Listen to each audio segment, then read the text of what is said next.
Tidak ada yang paling berat ketika kita menghambakan diri kepada Allah kecuali menjaga konsistensi iman kita kepada Allah.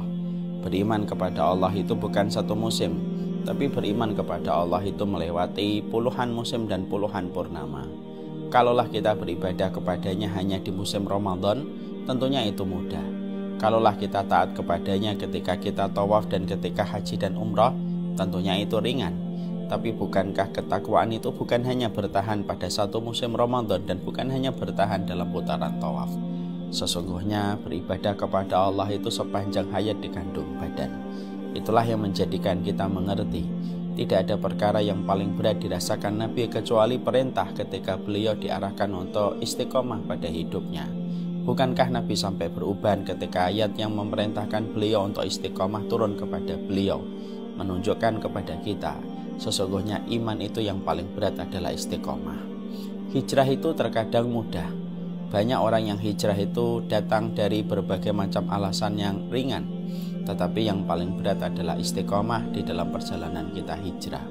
Disitulah kita memahami tidak ada perkara doa yang paling sering diminta Nabi kepada Rabb-Nya kecuali adalah meminta supaya diberikan istiqomah. Tapi walaupun istiqomah itu berat, selalu ada ujung yang manis bagi mereka yang tetap bertahan apapun kondisi getirnya dia hadapi.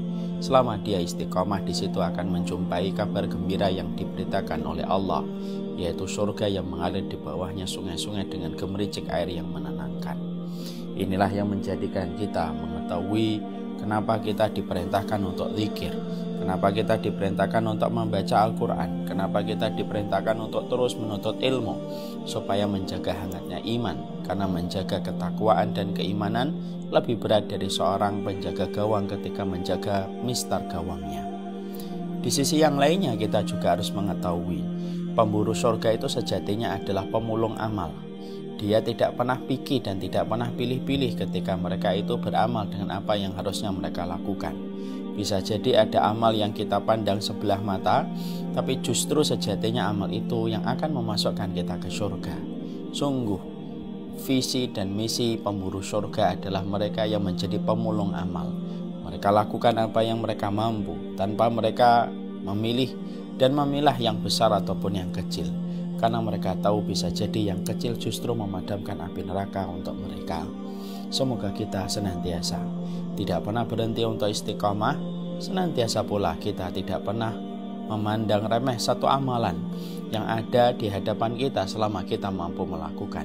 Bisa jadi amalan itu ringan, tapi bisa jadi pintu surga terbuka lebar dengan amalan itu tanpa kita sadari.